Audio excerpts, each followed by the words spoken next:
So the question was about, well, in the film we see you juggling between superhero life and normal kid life, so to speak. In real life, because your career took so soon and so early, did you have time to enjoy your real life as a regular guy? You know, I've been very lucky in a sense that I've got to enjoy my life as a regular kid in a very irregular circumstance, you know. I've got to meet some people that I really look up to and people that I will call friends for the rest of my life, and you know, I've got to work with very prolific people in the industry, and it's something that I love doing and something I wouldn't give up for the world. So yeah, I've just been very lucky and definitely been enjoying myself along the way. Alors là, vous l'avez compris, donc il a eu vraiment une vie et une adolescence tout à fait cool. C'est vrai, avec des amis qu'il a depuis toujours et puis des acteurs qu'il a rencontrés qui sont fantastiques. Donc oui, il s'est bien amusé dans son attendez, je vais essayer de me déplacer sans mes spiderwebs ou whatever. Voilà, quand même c'est mieux. Voilà. Question. Oui.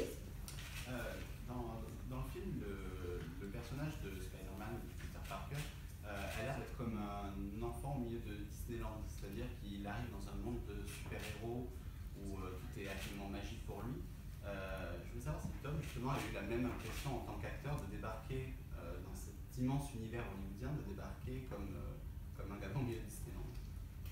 Well, I mean, we see Peter Parker, who's sort of a kind of a kid in Disneyland, so to speak. I mean, there's all this magic. I mean, you as an actor, Tom, did you also feel when you arrived upon this film and universe, Hollywood and the Marvel universe, did you also feel like a kid in Disneyland, so to speak? Yeah, it felt like Disneyland until I had to put a thong on to wear the suit. No, you know, it really is a reflection of my life in the sense that I'm just sort of a regular kid from Kingston who gets to experience this crazy lifestyle and this crazy experience. Obviously not as crazy as Spider-Man and Peter Parker. But no, I've just been very lucky that I've been involved in such a wonderful project and something I feel so passionately about, and something that I think Jon and I and Zendaya and everyone is equally as proud of. Alors c'est vrai que oui, c'était à peu près tout était génial et magique jusqu'à ce que je dois mettre mon costume, comme on dit. Mais c'est vrai que cela, c'est un peu le reflet de ma vie. Je suis un gamin qui a grandi à Kingston, et donc j'ai une vie assez normale. Et puis soudain, j'ai découvert tout cet univers. Bon, ma vie n'est pas aussi dingue que celle que Peter Parker a eue, mais j'ai eu cette chance d'être passionnée par ce sujet, par ce film, par cet univers. Et je crois que Jon comme Zendaya, eh bien, nous avons cette même conception. Nous sommes très fiers de ce film. Actually, you also arrived in this universe, but I found it interesting that your character is sort of having all these books, and you yourself have been involved in a lot of movement for girls' empowerment and teaching with also Michelle Obama and all that. I mean, was that part of the attraction to this? Because Zendaya, je ne sais pas si vous le savez, mais elle mène des vrais combats féministes pour rendre les femmes, leur permettre de leur donner l'accès à l'éducation. Michelle Obama lui avait demandé de participer à toute émission This for Girls. Enfin, elle a vraiment, hors son personnage, est un personnage qui a toujours des bouquins et qui lit beaucoup.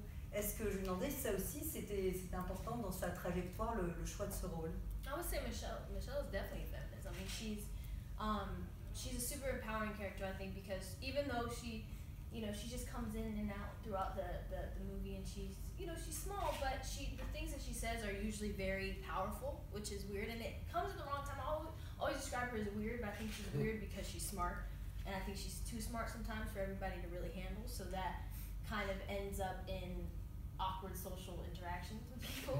So she doesn't really make friends, and she secretly wants to be friends, I think, with Peter and Ned, but she just doesn't quite know how to deal with people because she's always in her books and always focused on something else, and you don't really know what's going through her head, and when you do, it's confusing to hear. She's like a scene stopper. You know? Yeah, she comes in and says some strange things, and I think it was cool, like the first day that I kind of had that meeting with Jon, and he just kind of explained to me, really got deeper in like who she was, so and gave me references and ideas, and picked every single book that she was reading and every poet and author and person on her t-shirts, and it was, so everything has a meaning, and I think that that's really cool. Even if she's in the background, there's a reason why she's reading that book,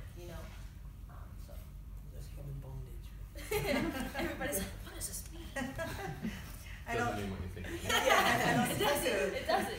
Alors, c'est vrai que mon personnage de Michel est une vraie féministe. Alors, c'est vrai qu'on la voit comme ça, elle arrive, elle repart, elle n'habite pas des scènes entières, mais à chaque fois, elle a des lignes très puissantes et elle arrive toujours à des moments étranges. Et en fait, je dis étrange parce que elle paraît étrange aux autres, parce que parfois on pense qu'elle est finalement trop intelligente, donc elle apparaît comme un peu étrange, ce qui crée des situations sociales un peu délicates. Par exemple, elle n'a pas d'amis. Elle adorait en secret être amie avec Peter, mais elle n'y arrive pas quelque part. Et donc c'est très important parce que à chaque fois qu'elle essaie de dire ce qu'elle pense, ce qui habite son esprit, on ne comprend rien parce que c'est tellement complexe en fait. Et je me souviens, le premier meeting avec Jon, eh bien on s'est vraiment posé la question de qui était mon personnage, avec des références, des idées, et on a vraiment choisi chaque livre, chaque poème, chaque t-shirt qu'elle porte, tout ce qu'elle fait, tout ce qu'elle dit a sens. Et à chaque fois qu'elle lit un livre en particulier, eh bien ça fait sens par rapport à l'intrigue. Question. J'ai une petite question pour Jon. Que reste-t-il de l'influence de Breakfast Club dont il parlait beaucoup au début de la production du film? Et est-ce que justement, on peut imaginer, malgré la méga super production, que ça puisse être le Breakfast Club des 2000 et de toute cette nouvelle génération du coup qui va découvrir, dont c'est le premier Spider-Man en fait? Alors, well, you were mentioning at the beginning quite a lot of influence from John Hughes' Breakfast Club, and he was wondering if, despite the fact that this is a mega production, if in a way it could be the breakfast of the 2000s, of this generation, who for the first time would be discovering Spider-Man, so to speak. Yeah, maybe. I mean, the thing that I like about John Hughes films is that he takes all of his characters very seriously and is really honest about, you know, their feelings and their situations, even though they're, you know, in high school, which was, I think, really refreshing at the time to see high school characters portrayed that way. And, you know, I had been wanting to make my own coming-of-age movie before Spider-Man happened, so I was able to, you know, and I was really inspired always by John Hughes because of that honesty, and I just tried to take a lot of that and pour it into this movie, and hopefully that comes across and hopefully it resonates in that same way the Breakfast Club did for earlier generations.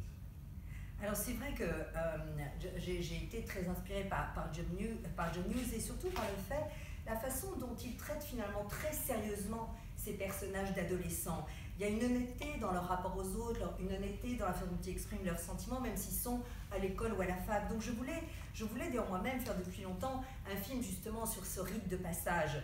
Et est arrivé Spider-Man. Donc j'espère que cette même honnêteté inspirante finalement, eh bien j'ai voulu la transposer en quelque sorte sur ce Homecoming.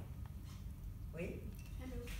J'avais une question à propos de la mise en scène, parce que c'est la troisième fois qu'on voit Spider-Man sur grand écran. Comment vous vous êtes distingué de Sam Raimi et de Mark Webb? Et une question pour Tom, comment vous vous êtes distingué de Andrew Garfield et de Tobey Maguire? Mise en scène. Yeah. Alors, I don't know anything about mise en scène. mise en scène is a very good word for film. For film, like Yes. props and stuff, Yes. right? Is that what that means? Sort of. Okay. Something to do with like the surrounding. Please don't ask me that question. This is a question really for the two of you. I mean, obviously, this is the third time, so to speak, we see Spider-Man. And so, for you, how is it to, like, in a way, differentiate yourself from Sam Raimi and Mark Webb? And for you, how is it to differentiate from Garfield and Maguire, obviously? So, I mean, for me, it's a different world completely because it's a world where superheroes already exist. So the viewpoint originally, like, is initially completely different. You know, you're coming in as a 15-year-old's perspective on a world where superheroes exist, which is really different from the other movies, and I think just like a fundamental change. And you know, just personally, I wanted to make it feel a little bit crazier than the other films. You know, Tom really could play 15 really well, and I wanted to really feel like high school. And just really sort of capture the crazy enthusiasm and excitement that you have when you're 15 about the world, and you know, you're afraid, but you also have like really big grand ambitions, and you're torn, you know, about what the right and wrong thing to do is, and you make a lot of mistakes along the way, and that was the kind of story that I wanted to tell. So hopefully it differentiates itself, you know, in those ways. Alors c'est vrai que d'abord c'est un univers complètement différent parce que les super-héros existent déjà. Le point de vue lui-même est totalement différent puisqu'on est dans la perspective d'un gamin de 15 ans. Donc ce point de vue-là, c'est le changement fondamental. Et personnellement, je voulais aussi rendre l'histoire un peu plus dingue, plus drôle. Parce que Tom, il ne faut pas l'oublier, Tom joue très bien les gamins de 15 ans. Et en fait, je voulais tout de suite avoir cet esprit un peu dingue qu'on a quand on a 15 ans, qu'on est à l'école, qu'on a commencé à faire. Voilà, je voulais capter finalement l'excitation qu'on a face à ce monde, mais aussi ses peurs, c'est la façon dont on gère le bien, le mal, la façon dont on gère ses erreurs. Donc c'était ça l'histoire fondamentale que je voulais raconter. What about you? I mean, how did you make yourself different from, you know, Toby and Andrew? You know, I mean, a large portion of it was done before I even stepped on set. You know, I mean, making the character a lot younger is something that, you know, is from the earlier comics, and it's interesting because we as the public have seen a billionaire, we've seen a soldier, we've seen a scientist, and it's now time to see what would happen if you gave a 15-year-old superpowers, you know, and that's something that's interesting and something we really haven't seen before. The other major difference is the title, the word homecoming. Yes, it's a homecoming for Peter Parker, but really it's a homecoming for Spider-Man. We're bringing him home into the MCU, and we finally get to see Spider-Man with a goal, and that goal is to become an Avenger, and that really is something we've never been able to see before on screen, and it's something I loved bringing to life, and something I'm even more excited about the fans seeing and enjoying. But yeah, the youthful side of it, the fact that he could become an Avenger potentially, and this guy is what makes it so good.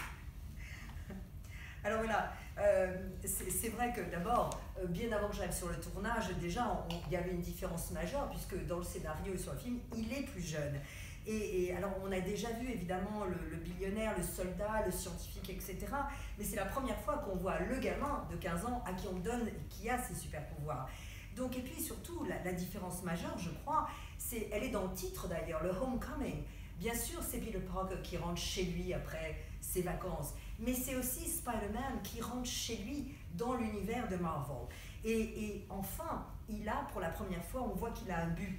Il veut devenir un Avenger. C'est ça, et c'est la première fois qu'on le voit aussi clairement. Et j'ai adoré ça, et j'adore l'idée que les fans vont aussi pour la première fois découvrir que c'est son but. Donc il y a cette jeunesse, l'espoir de devenir un Avenger, et aussi ce gars-là qui m'a dirigé, qui n'a pas encore cette fois-ci, voilà. Tom Holland va vieillir, et du coup, est-ce que Spider-Man va aussi vieillir, avoir d'autres responsabilités dans les films? Par exemple, chercher un travail, se marier, fonder une famille, enfin des responsabilités plus grandes que celles de Homecoming? Well, I mean, Tom Holland is bound, sorry to tell you, to age. So does it mean that he will have, like, as Spider-Man, I mean, or as Tom Holland, I mean, new responsibilities, find a job, maybe get married? Yeah, that would be great, right? I mean, we have... Me or as Peter? No, as Peter. As Peter. No, on est en train de parler de Peter, pas de Tom Holland. Get married. No, that's great. I mean, because we have so... Like, I always found that the Peter Parker, the high school part gets rushed through.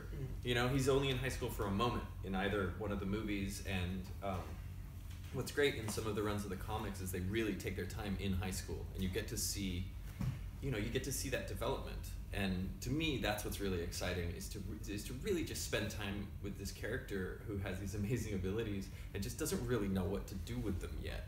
And that's, you know, that's growing up to me, and making mistakes and just sort of figuring out along the way, and like sort of telling the story that it's okay to screw up. You know, part of growing up is screwing up, you know, and learning. I think also part of growing up is the most interesting part of people's lives. You know, once you become an adult, you're an adult. Boring. But a kid, so much changes though. Yeah. You know, and it's interesting to see that kind of responsibility put on the shoulders of a 15-year-old boy. Yeah. Alors c'est vrai, donc on me dit, mais moi j'adorerais, c'est vrai que on voit dans les précédents Spider-Man, juste pendant quelques minutes à l'écran, eh bien, quand Peter Parker est au collège en fait, mais contrairement dans les comics, eh bien, ils prennent leur temps, on le voit, on a vraiment une personnalité qui se développe, et c'est ça que j'aime. Et c'est en fait ce que je trouve qui est intéressant dans ce projet, c'est que c'est cela, grandir, et c'est aussi commettre des erreurs et se dire, si tant pis, si je fuck up, si je merde, en gros, eh bien c'est ok, voilà, parce que c'est ça, grandir. You said something like that. Et Tom Holland a vraiment changé, mais c'est vrai, l'adolescence c'est la partie la plus intéressante de la vie, parce que c'est vraiment intéressant d'avoir des responsabilités quand on n'a que 15 ans. Et dernière question, messieurs. Dernière question. Tu l'as pas posée là, on ne l'avait pas posée. Alors, voilà. So Tom, how do you feel about being the young, the modern, and the funny Spider-Man? The young, modern, and funny. Yeah. Thank you so much. What a great question. The young, the modern, and the funny. You know, I actually found this out the other day. I hold the Guinness World Record for the youngest superhero in the MCU, which is pretty cool. Is that a record? Yeah. All right. I had to take a picture with my award. Great. You know, no, it's a huge honor, you know, and a privilege for me, especially because I'm a fan of these movies. I went to see Iron Man 1 in the cinema, and now the fact that I can call Iron Man a friend and a colleague is mind-blowing, you know. It really doesn't sort of make sense to me. So it is a huge honor to be part of these movies, and also to be part of the collaborative process. Jon is so good at allowing us as actors to bring ideas to the table, and that's something that I do a lot, which probably annoys him at times. I'm like, listen to this. And the modern part is very interesting, you know. I think the stuff that they released the other day about Spider-Man filming himself is what every kid does. We live through our phones now. I mean, I do, and I wish I didn't. But whenever something happens, kids whip out their phone and they film everything, and I think that's a really good way of showing that this is a modern teenager. And the funny side of things is, I guess I'm just funny as hell. So. Good writers. Great writers. Thanks, Jon. Alors voilà. Donc je merci d'abord beaucoup de me dire ça, et c'est vrai que l'autre jour j'ai découvert dans le Guinness Book of Records que j'étais le plus jeune de tous les super-héros de l'univers Marvel. Donc énorme honneur, d'autant plus que je suis un grand fan. Je me souviens avoir été voir Iron Man au cinéma, et maintenant que je puisse appeler Iron Man un copain, voire un collègue, c'est dingue. Donc c'est un honneur d'abord, et puis c'est aussi un acte de collaboration, parce que Jon est très généreux, il adore qu'on partage des idées, parfois je l'embête sûrement avec des idées que je lui donne, mais aussi fondamentalement ce côté moderne que vous soulignez. C'est vrai qu'on a vu évidemment des gamins comme ça, dans le film, qui se filment, et c'est comme cela, on le fait tous. On voit bien qu'aujourd'hui tous les gamins se filment sans arrêt, se photographient sans arrêt. Je le fais, donc de montrer des gamins faisant cela, on est bien entré dans un âge moderne pour Spider-Man et pour nous tous, et puis en plus évidemment vous parlez de mon humour extraordinaire. Je suis très drôle. Et Jon de rajouter, il y avait quand même quelques scénaristes, dont lui. Sorry, that was such a long answer. Merci à tous.